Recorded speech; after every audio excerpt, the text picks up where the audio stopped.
Hello my future doctors, welcome to Pradis institute of education. I am your Nitin Tiwari sir और आज मैं लेकर के आया हूं वेक्टर का एक और लेक्चर आपके लिए।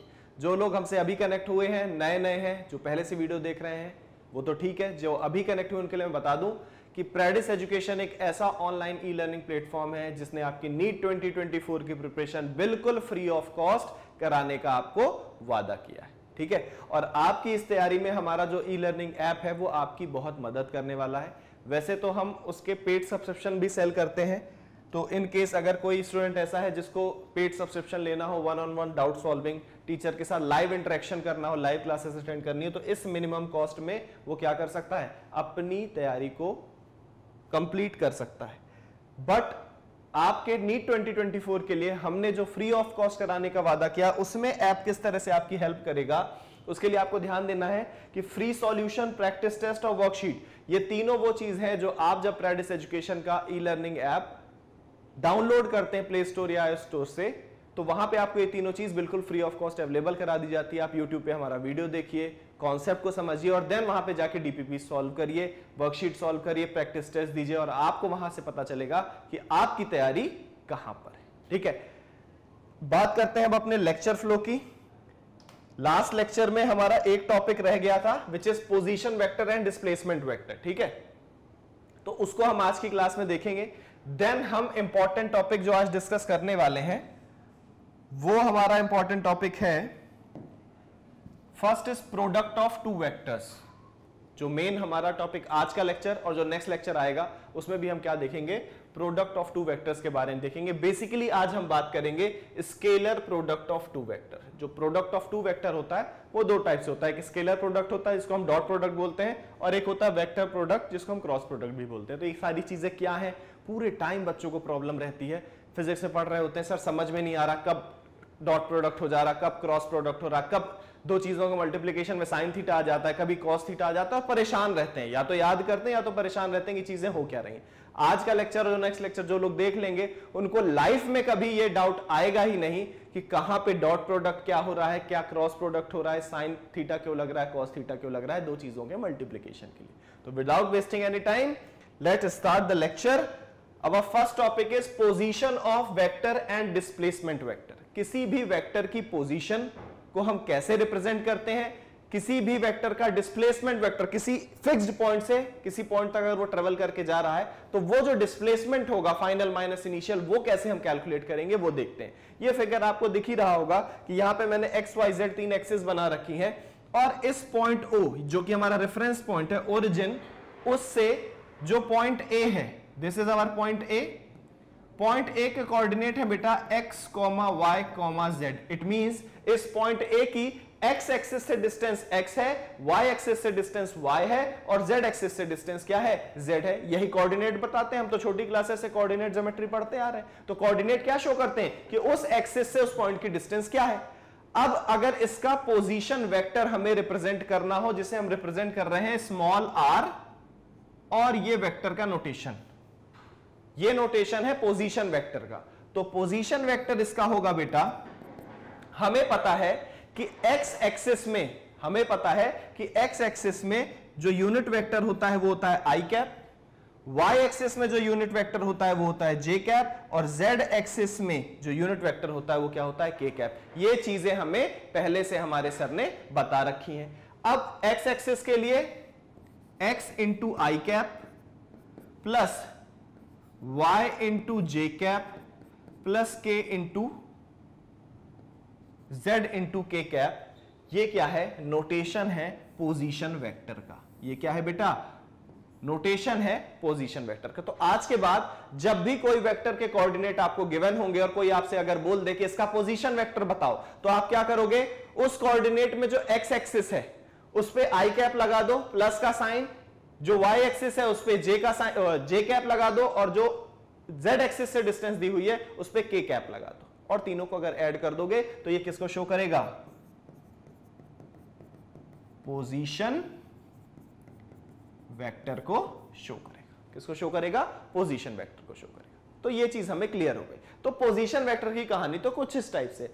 अब डिस्प्लेसमेंट वेक्टर की बात कर लेते हैं। डिस्प्लेसमेंट वेक्टर बताने के लिए मैं दोबारा से एक डायग्राम बनाने की कोशिश करता हूं और देन उससे आपको समझाता हूं कि फॉर एग्जांपल सेम यही चीज थी जो ये हमारा बना हुआ है, एक्स एक्सिस, वाई एक्सिस और जेड एक्सिस। कौन कौन सी एक्सिस हमारे पास? एक्स एक्सिस, वाई एक्सिस और Z axis. Let us assume हमारे पास कोई एक ये ओरिजिन है, ओरिजिन से एक पॉइंट है ए, इसके कोऑर्डिनेट हैं x1, y1, z1, ठीक। और एक दूसरा पॉइंट है ये यहां पे b, इसके कोऑर्डिनेट हैं x2, y2 और z2। if we have 2 points, the coordinates of first point is x1, y1, z1 and the coordinates of point b के कोऑर्डिनेट x2, y2, z2 हैं, और मैं इसको ऐसे ज्वाइन करा देता हूं, और ज्वाइन कराने पे अगर हमसे अब कोई पूछ ले कि डिस्प्लेसमेंट वेक्टर क्या होगा, ये एक स्ट्रेट लाइन है, रब करके मैं थोड़ा सुंदर सा बना देता हूं।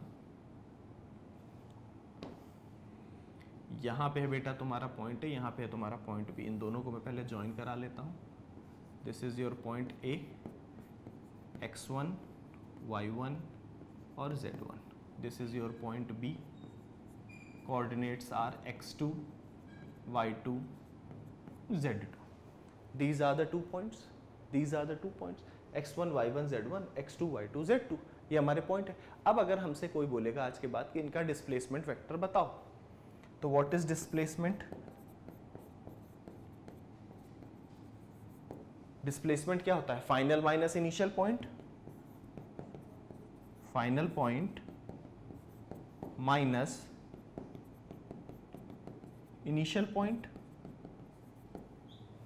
यही होता है। चेक कर लो, देख लो भाई। अब हमें ये पता है कि फाइनल पॉइंट, ये फाइनल पॉइंट, इसका पोजीशन वेक्टर क्या होगा मुझे बताओ? इसका पोजीशन वेक्टर होगा sir x2 i cap plus y2 j cap plus z2 k cap, यही होगा। यही मैंने बताया अभी पोजीशन वेक्टर आपको, इस पॉइंट का वेक्टर फॉर्म। देन माइनस का साइन लगा हुआ है। इनिशियल पॉइंट है हमारा ए, ए का पोजीशन वेक्टर क्या होगा बेटा? x1 i cap plus y1 j cap plus z1 k cap, यही है। अब मैं क्या करता हूं, ओपन कर देता हूं, x2 i cap plus y2 j cap plus z2 k cap. अब ये माइनस साइन ब्रैकेट के अंदर पूरों को क्या कर देगा? Negative.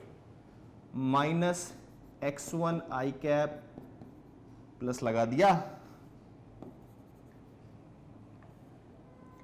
i cap minus y1 j cap minus z1 k cap. अब नेक्स्ट पोजीशन में आपको यह करना है कि i कैप वालों को एक साथ, देन j कैप वालों को एक साथ, देन k कैप वालों को एक साथ। हम इसको लिख सकते हैं x2 minus x1 i cap plus y2 minus y1 j cap plus z2 minus z1 k cap. और यही आज के बाद फॉर्मूला होगा डिस्प्लेसमेंट वेक्टर का।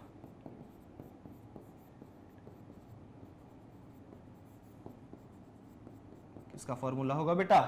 डिस्प्लेसमेंट वेक्टर का। और हो गए क्लियर? ठीक है, नोट कर लो। हमेशा याद रखना, जो हमारा डिस्प्लेसमेंट वेक्टर होता है, r is our position vector, displacement vector होता है मॉड r। ये ऐसा दिखेगा तो समझ जाना ये क्या है, इससे भी रिप्रेजेंट। मैं सारे नोटेशन इसलिए बता दे रहा हूं, जहां पे जो होगा तुम्हें दिक्कत नहीं जानी चाहिए। जो हमारा डिस्प्लेसमेंट वेक्टर होता है मॉड r, और मॉड r क्या होता है?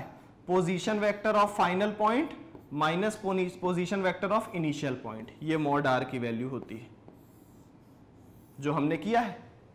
Final point position vector minus initial point का पोजीशन वेक्टर, हमें क्या मिल गया? Displacement vector. नोट कर लो।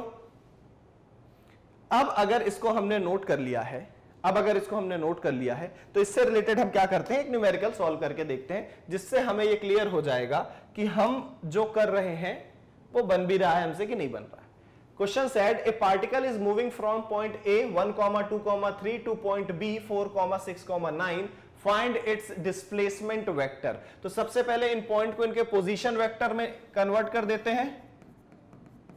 Position vector of point A will be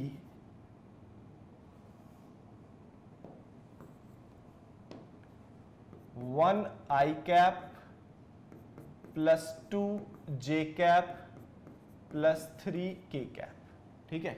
next position vector, अभी मैं बड़े उससे लिख रहा हूं, आप चाहो तो डायरेक्ट भी कर सकते हो। आई कैप 6 जे कैप प्लस 9 के कैप, कुछ लोगों को लगता है कि पूरा पूरा लिखो इसलिए लिख देता हूं, वरना डायरेक्ट आप 4 - 1 3 आई कैप प्लस 6 - 2 4 जे कैप प्लस 9 - 3 3 के कैप भी आप लिख सकते थे, ठीक है ना। Displacement vector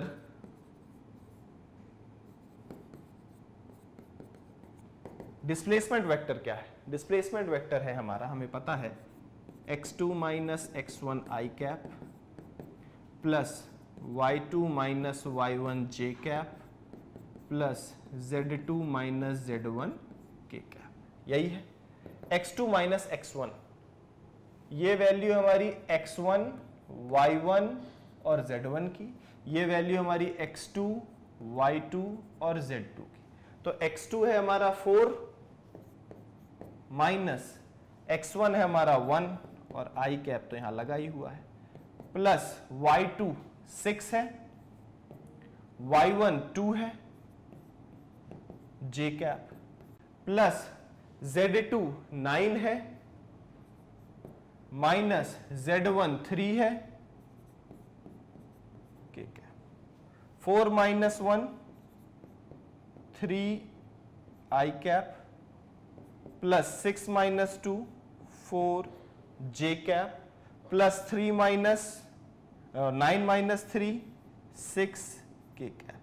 this is our displacement vector. Check कर लो, किसी कोई दिक्कत परेशानी लगे तो बताओ।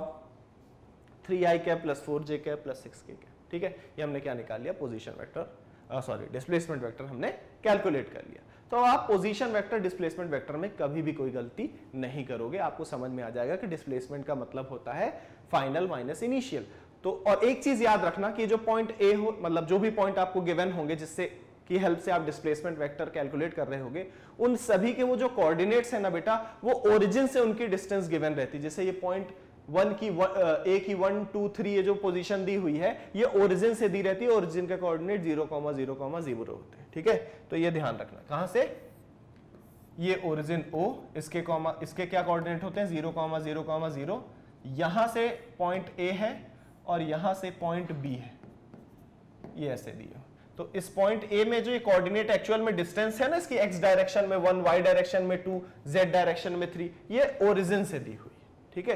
तो ये खैर छोटी सी चीज है, तुम लोग को लग रहा होगा कि क्या चुन्नू मुन्नू चीजें बताते रहते हो, लेकिन क्या करूं, मेरा मन नहीं मानता। ठीक है। प्रोडक्ट ऑफ टू वेक्टर्स, अब किसी भी दो वेक्टर का जब हम प्रोडक्ट करते हैं, ठीक है ना, तो दो टाइप से उसके प्रोडक्ट होते हैं। फर्स्ट वाला जो किन्हीं भी दो टाइप में अपन ने डिवाइड कर रखा है, किसी भी वेक्टर का जब प्रोडक्ट करते हैं तो जो सबसे फर्स्ट वाला प्रोडक्ट होता है उसे हम बोलते हैं scalar product of two vectors, या फिर इसको डॉट प्रोडक्ट भी हम बोलते हैं। क्या बोलते हैं? डॉट प्रोडक्ट भी हम इसको बोलते हैं।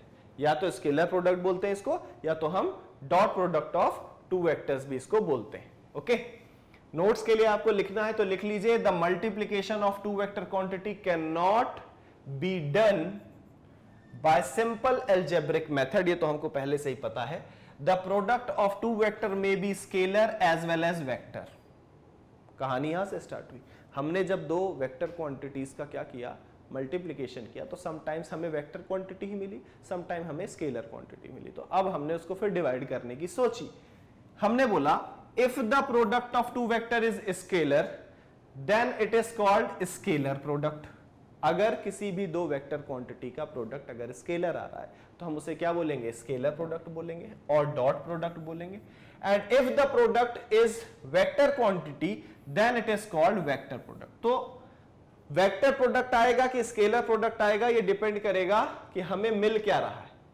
अगर स्केलर क्वांटिटी मिल रही है दो वेक्टर के मल्टीप्लाई करने से तो वो क्या होगा, स्केलर प्रोडक्ट कहलाएगा, और अगर वेक्टर क्वांटिटी मिल रही है तो वेक्टर प्रोडक्ट कहलाएगा। स्केलर प्रोडक्ट मतलब डॉट प्रोडक्ट, वेक्टर प्रोडक्ट मतलब क्रॉस प्रोडक्ट। अब वन बाय वन करके समझते हैं कि एक्चुअल में ये डॉट प्रोडक्ट और क्रॉस प्रोडक्ट होते क्या हैं। तो सबसे पहले हम बात करने जा रहे हैं किसकी, scalar product of two vector means dot product की।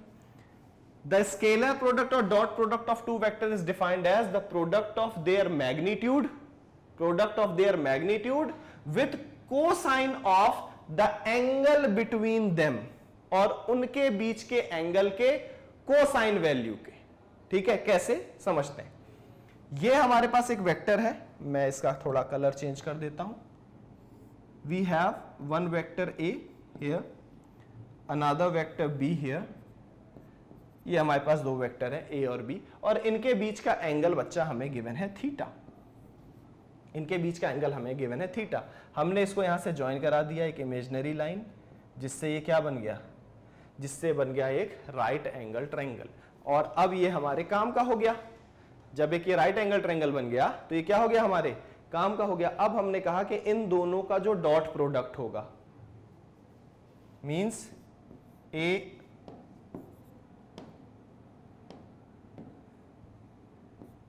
ए डॉट बी, वो किसके इक्वल होगा, the product of their magnitude. Product of magnitude मतलब वेक्टर ए का मैग्नीट्यूड ए, वेक्टर बी का magnitude B, with cosine angle between them, और इनके बीच का एंगल है थीटा, और कोसाइन क्या होता है, मतलब कॉस थीटा। तो यहां से हमें आज के बाद पता चल गया कि अगर ए बी कॉस थीटा लिखा हुआ दिखेगा फिजिक्स में कहीं पर भी, ए बी कॉस थीटा अगर कहीं पे भी लिखा दिखेगा तो हम समझ जाएंगे कि ये क्या है, स्केलर प्रोडक्ट है दो वेक्टर क्वांटिटी का।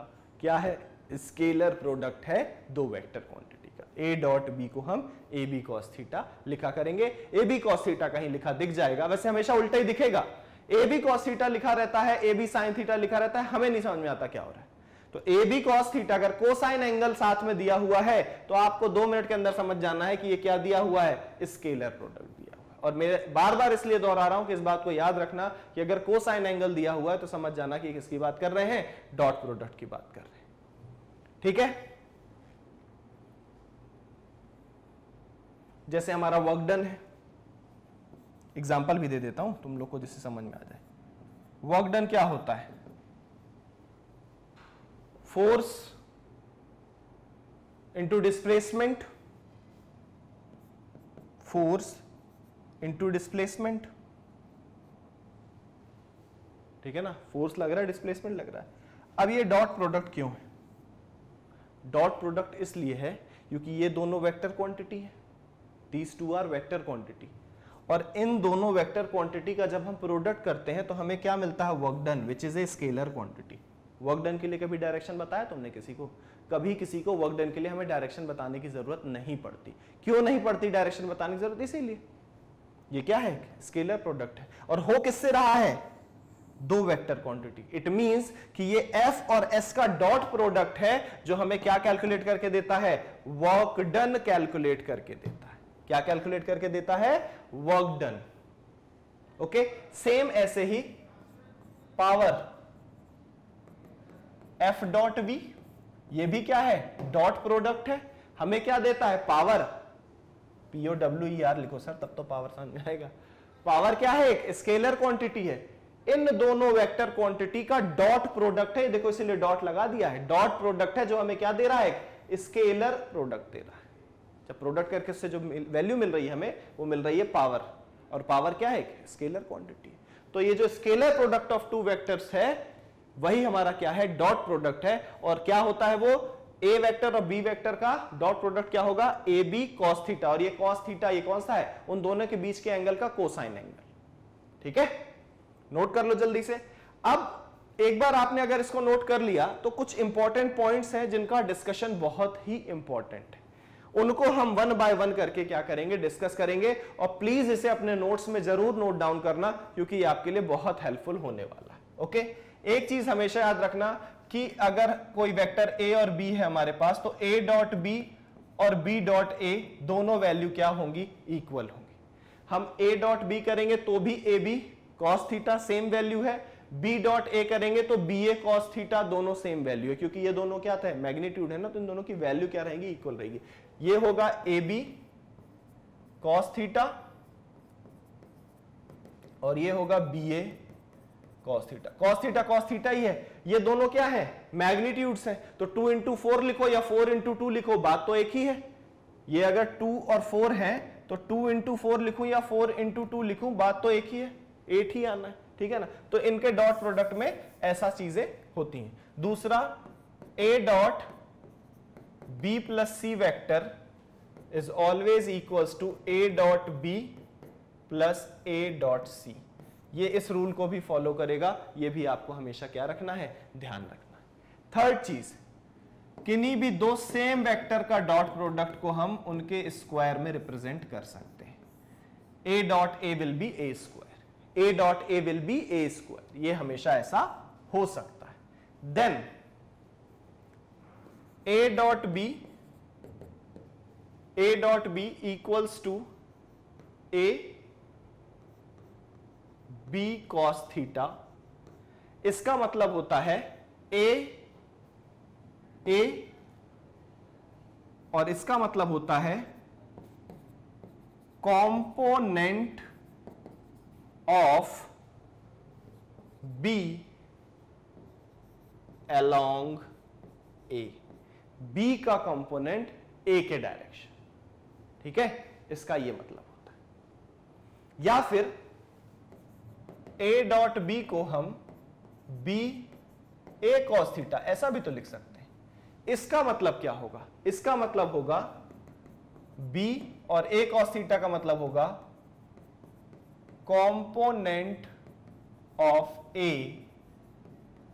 along b, a का कंपोनेंट b के along, ठीक है, इनका ये मतलब रहता है। एक फिगर बना के मैं समझाने की कोशिश करता हूं कि for example we have two vectors, ये हमारा वेक्टर a है, ये हमारा वेक्टर b है और ये एंगल हमारा थीटा, ठीक है। अब a into B cos theta, a into B cos theta मतलब ये जो b कॉस थीटा है ये a के अलॉन्ग है, ये जो b कॉस थीटा है ये a के अलॉन्ग है, a के डायरेक्शन में इसकी वैल्यू ये b कॉस थीटा, ठीक है।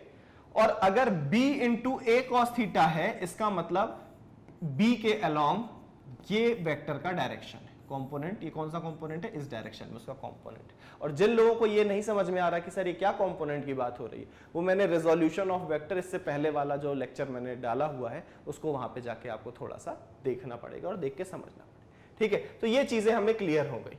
देन ये जो, वैसे तो अभी तक आप लोग 11th में पढ़ लिया होगा, आपके टीचर ने आपको बता दिया होगा, लेकिन फिर भी दोबारा से मेरा बताना बनता है कि डॉट प्रोडक्ट यूनिट वेक्टर्स का means I cap dot I cap, J cap dot J cap, के कैप डॉट के कैप, ये सारी वैल्यू 1 into 1 cos 0 मतलब 1 होती है।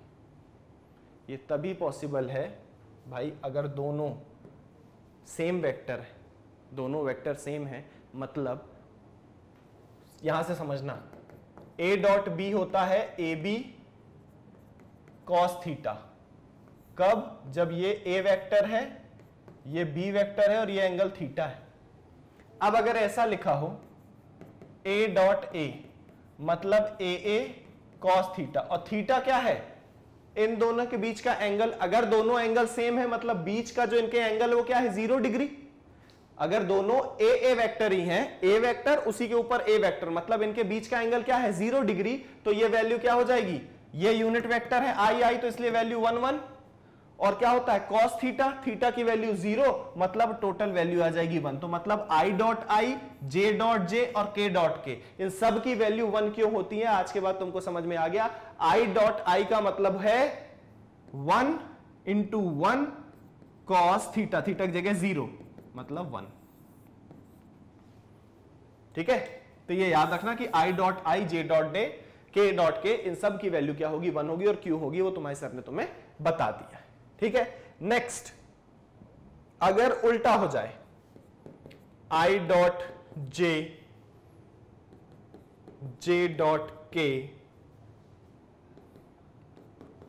i डॉट k ऐसा हो जाए तो कोई दिक्कत की बात नहीं है, तो ये अभी भी यूनिट वेक्टर ही, मतलब i की वैल्यू 1, j की वैल्यू 1 ही रहेगी, j की वैल्यू 1, k की वैल्यू 1 ही रहेगी, i की वैल्यू 1, i कैप की वैल्यू 1, k कैप की वैल्यू 1 ही रहेगी, क्योंकि यूनिट वेक्टर है, इनकी वैल्यू यूनिट रहेगी।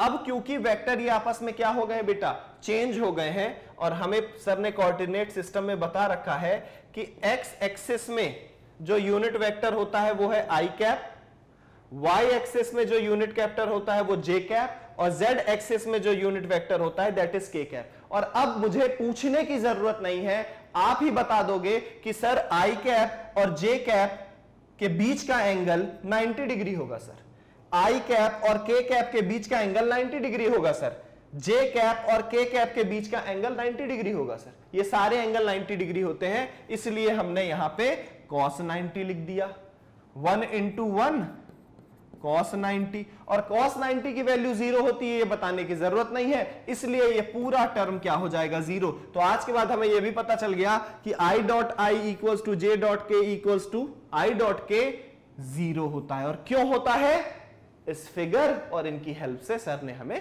समझा दिया। Okay, then position vector given हुए, आपको क्या गिवन है, पोजीशन वेक्टर गिवन है, a1 i cap plus b1 j cap plus c1 k cap. अब इसको देख के ही हमें समझ में आ गया कि सर ने हमें सिखाया था कि पोजीशन वेक्टर r की बात हो रही है, पोजीशन वेक्टर ये किसी एक पॉइंट का दिया हुआ है, ठीक है, और देन उसका डॉट प्रोडक्ट किसके साथ, a2 i cap plus b2 j cap plus c2 k cap. इनका अगर डॉट प्रोडक्ट करने की बात हो रही है, इनके डॉट प्रोडक्ट का मतलब होता है दिस इंटू कॉस थीटा, ठीक है ना, और इनके बीच की वैल्यू ये a और a i कैप है, i कैप मतलब 0 डिग्री, मतलब वैल्यू 1 हो जाएगी, b1 j cap b2 j cap दोनों j कैप है, मतलब इनके बीच का भी एंगल 0, वैल्यू 1 हो जाएगी, और ये k कैप और k कैप मतलब अगेन दोनों के बीच का एंगल 0 डिग्री, और इनकी भी वैल्यू क्या हो जाएगी, 1 हो जाएगी। मतलब हमें सिर्फ मिलेगा भाई, और एक चीज और ध्यान रखना, x एक्सिस वाली वैल्यू का मल्टीप्लाई x एक्सिस की वैल्यू के साथ ही होगा, ठीक है ना, क्योंकि जो उल्टा मल्टीप्लाई होगा मतलब i इंटू j होगा। देखो इस a1 i कैप का a2 i कैप के साथ ही मल्टीप्लाई होगा, b2 j कैप के साथ ही मल्टीप्लाई होगा, c2 k कैप के साथ ही मल्टीप्लाई होगा। आपको ध्यान ये रखना है कि ये जो इस टाइप वाले मल्टीप्लाई होंगे, ये वाले, इन सब की वैल्यू तो 0 हो जाने वाली है, वैल्यू किसकी मिलनी है, i into i, j into j और k इंटू के, मतलब डॉट प्रोडक्ट में।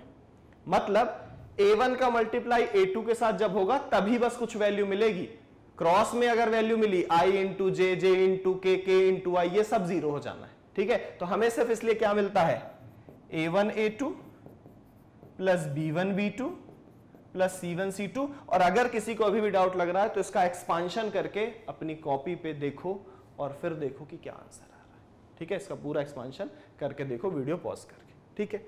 Then cosine of angle between a and b, कोई भी दो वेक्टर हैं a एंड b, अब ये है हमारा वेक्टर a और ये है हमारा वेक्टर b, और इनके बीच का एंगल है थीटा, और हमने बोला कि a डॉट b क्या होगा, ab cos थीटा होगा। तो अब अगर कोई आपसे बोल दे कि इनके बीच का कोसाइन एंगल निकाल के दिखाइए, मतलब cos थीटा, तो इसकी हेल्प से आप डायरेक्ट बोल दोगे cos थीटा को उधर ही रहने दो, a डॉट b ऊपर पहले से था ही, नीचे a b कर लो, ये लो सर मिल गई value, cosine angle between a and b। तो किसी भी दो एंगल के बीच का अगर उनके वेक्टर्स दिए हों आपको, तो आप क्या कर सकते हो, उनका बीच का कोसाइन एंगल फाइंड कर सकते हो। इस टाइप की प्रॉब्लम भी आएंगी कहीं ना कहीं पे, हम ये यूज करेंगे, ठीक है। द नेक्स्ट है two vector are perpendicular if their dot product is 0। सही बात है, सर ने ही बताया है कि x एक्सिस में होता है i कैप, y एक्सिस में होता है j कैप और z एक्सिस में होता है k कैप। और अगर इनका प्रोडक्ट 0 मिल रहा है, इसका मतलब है कि वो जो cos थीटा में थीटा की वैल्यू है वो क्या है 90 डिग्री, 90 डिग्री, 90 डिग्री। तो वही चीज यहां पे मैंने पॉइंट में डाल दी है, two vector are perpendicular if their dot product is 0। अगर डॉट प्रोडक्ट 0 आ रहा है, कहीं पे भी आगे चल के आएगी, बहुत सारे अलग अलग चैप्टर्स में डॉट प्रोडक्ट 0 हो जाया करेगा और फिर वहां पे डायरेक्ट लिख दिया करेंगे कि just because of this dot product is 0 then we can say that these two quantities are perpendicular to each other. अब बच्चों को लगता है लो भैया कहां से हो गया परपेंडिकुलर टू ईच अदर और 0 हो रही है वैल्यू। तो ये यहां से आपको समझना पड़ेगा और कॉन्सेप्ट को बैक लाके याद करना पड़ेगा। हाँ वेक्टर में सर ने बताया तो था कि अगर डॉट प्रोडक्ट 0 हो रहा है इसका मतलब कि थीटा जो एंगल है दोनों के बीच का क्या है 90 डिग्री है। ठीक है, तो ये चीज आप याद रखना। Then dot product of two vector will be maximum when vector are parallel. Parallel मतलब एक दूसरे के ऊपर ओवरलैप कर जाए या ऐसे हो, बीच का एंगल कितना होना चाहिए 0 डिग्री होना चाहिए। तो जब भी 0 डिग्री होगा तो ये मैक्सिमम होगा कितना AB, तब वो मैग्नीट्यूड क्या होगा मैक्सिमम। ओके, नोट कर लो जल्दी से। ओके, अब इसके बाद अभी जो हम प्रोजेक्शंस की बात कर रहे थे, बेसिकली ये वाला ये अभी मेरे हिसाब से थोड़ा और क्लियर होना बाकी है। इस पॉइंट को थोड़ा सा अपन एक बार और देखते हैं अपने नेक्स्ट टॉपिक में। नेक्स्ट टॉपिक ये है हमारा projection of A along B components of dot product. इसके बारे में हमें ये बताना है कि अगर हमें वेक्टर ए का projection along vector B calculate करना है तो अभी सर ने आपको बताया कि वो कितना होगा a cos थीटा होगा। a cos थीटा का मतलब है projection of vector a along vector b, यही होता है इसका मतलब। अब a तो a ही है, हमें पता है कि a dot b equals to A B cos theta होता है। यहां से कॉस थीटा की वैल्यू होती है a dot b upon A B, यह है कॉस थीटा की वैल्यू। तो यहां पे कॉस थीटा की जगह हम पुट कर देंगे a dot B upon A B. ये होगा projection of vector a along vector b। देख लो, चेक कर लो, ये क्या होगा projection of vector a along vector b। अब इसी में अगर कोई हमसे ये पूछे कि भाई इसका वेक्टर फॉर्म में क्या होगा, ये तो स्केलर फॉर्म है, this is a scalar quantity. Vector form मतलब वेक्टर a का वेक्टर b के डायरेक्शन में क्या कंपोनेंट होगा, तो कुछ नहीं करना आपको, सिर्फ यहां पे क्या करना है a into a dot B upon A B, B cap. B cap क्या है, यूनिट वेक्टर है, किस डायरेक्शन में, बी के डायरेक्शन में। और आपको सबको मैंने बताया था कि किसी भी क्वांटिटी को अगर वेक्टर क्वांटिटी में कन्वर्ट करना है, सिर्फ मैग्नीट्यूड दिया हुआ है उसका, तो उस डायरेक्शन के जो डायरेक्शन का यूनिट वेक्टर है उसके साथ आप मल्टीप्लाई कर दो। तो ये डायरेक्शन का यूनिट वेक्टर था बी कैप, जिससे हमने मैग्नीट्यूड को मल्टीप्लाई किया, तो अब ये हमारी क्या हो गई, वेक्टर क्वांटिटी हो गई। Projection of A along B हो गया वेक्टर फॉर्म, ये स्केलर फॉर्म। नोट कर लो जल्दी से इसको दोनों।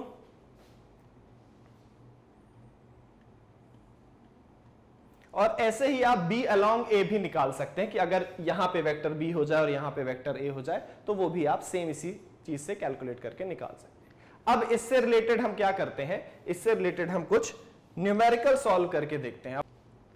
ओके, तो देखते हैं हमारा ये क्वेश्चन क्या बोल रहा है। Our first question wants to say find the component of vector a plus b along x axis along c where given a equals to I cap minus 2j cap, b equals to j cap plus 3k cap and c equals to I cap plus j cap। देखते हैं इसको solve कैसे करना है। हमें a की value दी हुई है हमारे पास I cap minus 2j cap, b की वैल्यू गिवन है आपके पास 2I cap plus 3k cap और c की वैल्यू गिवन है आपके पास I cap plus j cap। तो सबसे पहले वो a plus b के अलोंग x एक्सिस में और c एक्सिस में प्रोजेक्शन पूछ रहा है अगर हमसे, तो सबसे पहले हम क्या करते हैं, a plus b की वैल्यू को कैलकुलेट करने की कोशिश करते हैं कि a plus b एक्चुअल में होगा क्या। तो a plus b होगा vector a I cap minus 2j cap, I cap minus 2j cap plus b होगा 2I cap plus 3k cap, 2I cap plus 3k cap। अब इसको solve करके देख लेते हैं। I cap minus 2j cap plus 2I cap plus 3k cap, ठीक है। आई cap एक तरफ, आई कैप प्लस 2i कैप हो गया 3i कैप माइनस जे कैप और कोई है ही नहीं तो 2j कैप और प्लस 3k कैप। ये वैल्यू आ गई किसकी, a प्लस बी की। अब a प्लस बी को अपन क्या करेंगे, r लिख देंगे, रिजल्टेंट लिख देंगे, a प्लस बी ना लिख के r लिख लेंगे। क्यों, क्योंकि अभी प्रोजेक्शन c के साथ भी हमें इसका बताना है, ठीक है।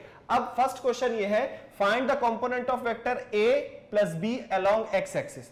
तो x एक्सिस के अलोंग इसका कंपोनेंट क्या होगा, मतलब x एक्सिस से इसकी कितनी डिस्टेंस होगी, ऐसा कुछ वो पूछने की कोशिश कर रहे हैं। तो जब हमने a प्लस बी निकाला तो हमें साफ दिख रहा है कि i कैप की वैल्यू क्या है 3, तो मतलब इसकी वैल्यू x एक्सिस पे इसका कंपोनेंट कितना है 3 है। ये कंपोनेंट्स ही तो दिए हुए हैं, x एक्सिस पे कंपोनेंट, y एक्सिस पे कंपोनेंट, z एक्सिस पे कंपोनेंट। अगर सेम यही चीज चेंज होके x एक्सिस की जगह वो y एक्सिस पे पूछता हम -2 बोल देते, z एक्सिस पे पूछता तो हम 3 बोल देते, ठीक है। तो ये कंपोनेंट वाली स्टोरी हमारी यहां से फिनिश हो गई। अब वो हमें कह रहा है find the component of vector a plus B along c axis. c axis के अलोंग कंपोनेंट निकालने की बात है, मतलब a plus B dot c vector. इसको हम लिख सकते हैं r डॉट c, क्या होगा rc cos थीटा, यही होगा। हमें क्या बोल रहा है, कंपोनेंट निकालने के लिए a प्लस बी के अलोंग, ठीक है ना। तो a प्लस बी के अलोंग कितना होगा r cos थीटा, यही होगा कंपोनेंट। a प्लस बी के अलोंग c का कंपोनेंट कितना होगा r cos थीटा होगा, तो ये हो जाएगा r dot c by c। तो r डॉट c कितना हो जाएगा, r डॉट c होगा हमारा, कहां गया r डॉट c, r है हमारा 3i cap minus 2j cap plus 3k cap, c है हमारा i cap plus j cap upon magnitude of c। Magnitude निकालने का तरीका मैंने क्या बताया था आपको, मॉड ऑफ c कैसे निकालोगे, अंडर रूट x एक्सिस में जो वैल्यू है उसका स्क्वायर प्लस y एक्सिस में जो वैल्यू है उसका स्क्वायर। तो मतलब ये कितना आ जाएगा, √2 आ जाएगा। यहां से वैल्यू क्या मिल गई हमें, √2 मिल गई, तो ये यहां पे लिख दिया मैंने √2। अब इसको आप लोग सॉल्व कर लो, सॉल्व करके जल्दी से पॉज करके सॉल्व करो, मेरे को वैल्यू बताओ। ये वैल्यू मिलेगी आपको 3 - 2, ये वैल्यू आ जाएगी आपकी 1/√2। ये आंसर है, इसको सॉल्व करके आपको खुद से देखना पड़ेगा, और अगर नहीं सॉल्व कर पाते तो कमेंट बॉक्स में मेरे को बोलना कि ये हम नहीं सॉल्व कर पाए, इसको आप बता दो, तो वहां पे बता दूंगा, ठीक है। नोट कर लो जल्दी से, सॉल्यूशन इजी था। इसके बाद नेक्स्ट क्वेश्चन देखते हैं।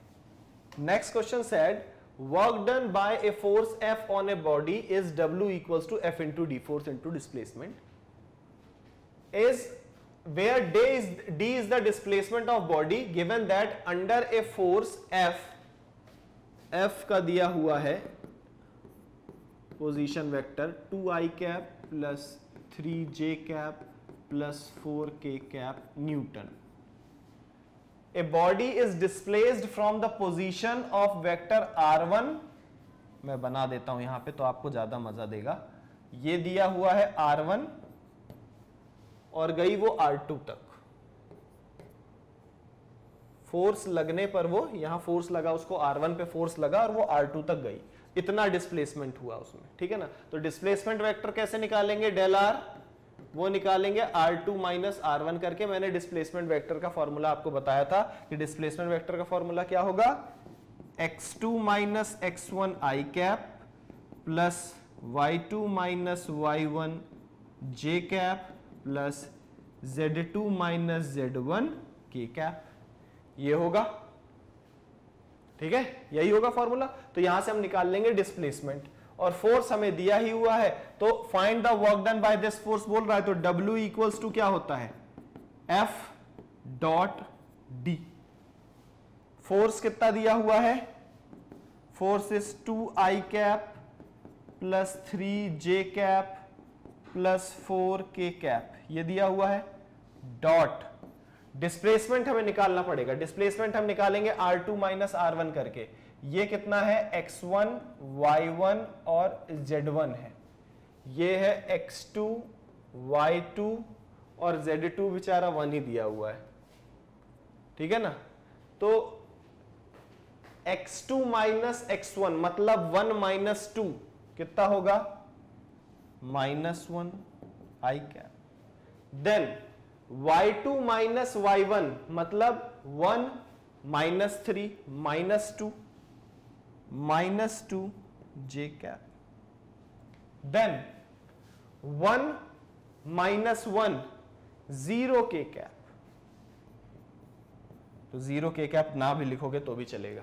तो यहां से हमें वैल्यू क्या मिल गई, हमें वैल्यू मिली -i कैप -2j कैप, ये डिस्प्लेसमेंट मिला हमें, -i cap -2j cap. Put कर देंगे यहां पे -i कैप -2j कैप। अब वीडियो को पॉज करो और पॉज करके इसको सॉल्व करो। ये तो अब सिखा दिया तुम लोग को डॉट प्रोडक्ट कैसे सॉल्व करना। एक चीज याद रखना, ये लास्ट में 4k वाली जो वैल्यू है ना, उसके साथ कोई कुछ मल्टीप्लाई करने के लिए नहीं है, तो इसीलिए मैंने यहां पे लिख दिया था कि जब कुछ नहीं दिया हो ना, तो अभी इनिशियली अपने सॉल्व करने के लिए +0 k कैप लिख लिया करो, तो तुम्हें समझ में आएगा कि ये गायब कैसे हो रहा है। नहीं तो समझ में ले अरे 4k कैप कहां चला गया भाई, ठीक है ना। तो उसके लिए इसको यहां पे रखना अपने पास। इन दोनों का प्रोडक्ट क्या सीखा था हमने सीखा था इनका product a1 a2 plus b1 b2 plus c1 c2, यही सीखा था हमने। a1 a2, a1 कितना है 2, a2 कितना है -1 प्लस b1 कितना है 3, b2 कितना है, अरे 3 लिखना है सर, 3 कितना है, b2 कितना है -2 प्लस c1 कितना है 4, c2 कितना है 0। तो यहां पे 2 into -1, 2 into -1 is -2, 3 into -2 is -6, 4 into 0 plus 0, -2 -6 will be -8। तो ये रहा हमारा वर्क डन, और कैसा है, नेगेटिव वर्क डन, और जूल होती है इसकी यूनिट, तो जूल लिख दिया हमने। ये देख रहे हो ये 0 कैसे हो रहा है, जब इससे पिछले वाला जो क्वेश्चन सॉल्व कराया है वो भी कोई मन लगा के सॉल्व करोगे तो वहीं पे डाउट आ जाएगा कि ये कहां चला गया था, ठीक है। तो ये इस तरह से ऐसे हो जाता है, और ये मैंने थ्योरी में तुम लोग को भी बताया हुआ है, रिवाइज करते चलो, ठीक है। बन जाएगा ये क्वेश्चन। अब अगर ये क्वेश्चन भी बन जाएगा तो नेक्स्ट क्वेश्चन देखते हैं। Next question said find the angle between two vectors, vector A and vector B, इन दोनों के बीच का क्या फाइंड करना है, एंगल फाइंड करना है, ठीक है। इसको फाइंड करने का कोई तरीका सर ने बताया है क्या,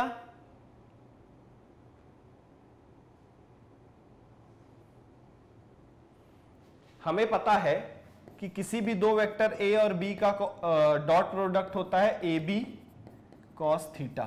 तो यहां से उन दोनों के बीच का एंगल हम निकाल सकते हैं, cos theta equals to A dot B upon A B. इसके लिए हमें डॉट प्रोडक्ट भी निकालना पड़ेगा और उनके मैग्नीट्यूड्स का प्रोडक्ट भी निकालना पड़ेगा, ठीक है।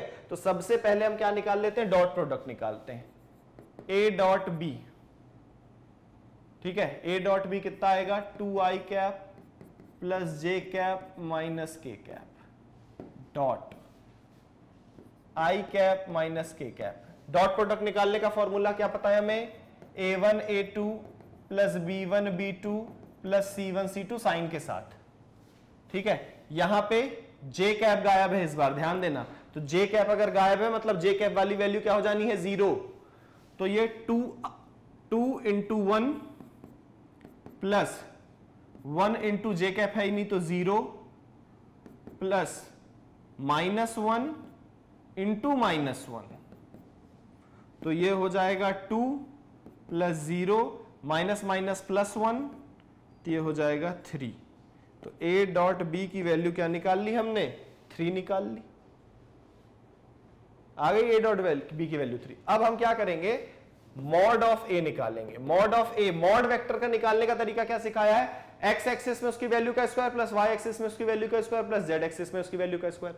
x एक्सिस में है 2 का स्क्वायर, y एक्सिस में है 1 का स्क्वायर, z एक्सिस में है 1 प्लस 1 का स्क्वायर। तो ये हो गया 2 2 4 प्लस 1 5 प्लस 1 6, रूट 6 आ गया। Mod of a, mod of b मतलब b का मैग्नीट्यूड कितना होगा, x एक्सिस पे वैल्यू है 1 का स्क्वायर, y एक्सिस पे है ही नहीं, z एक्सिस पे भी वैल्यू है 1, तो ये भी हो गया 1 का स्क्वायर, तो 1 प्लस 1 रूट 2।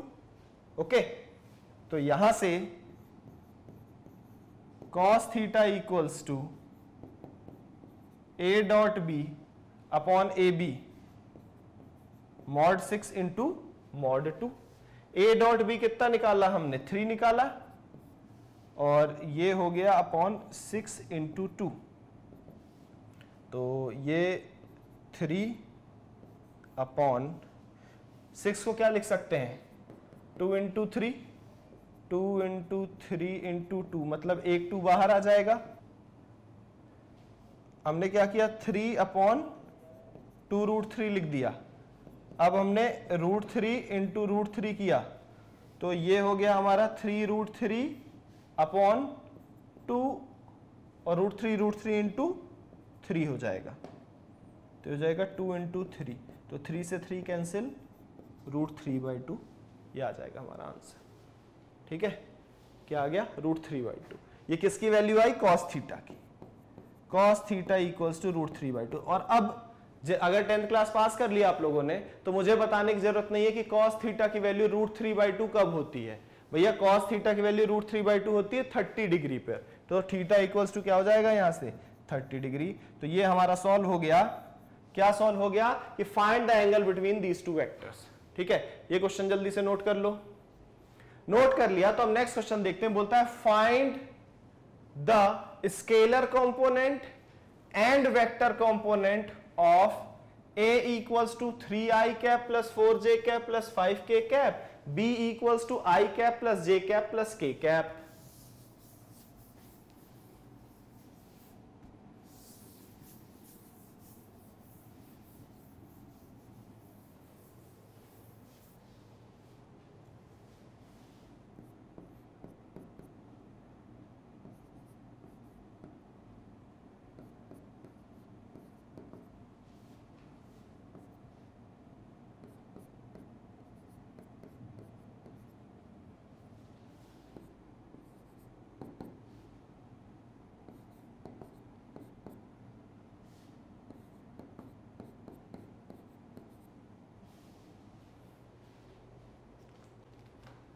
ओके, तो क्या बोल रहा है, फाइंड स्केलर कंपोनेंट या vector component of A on B.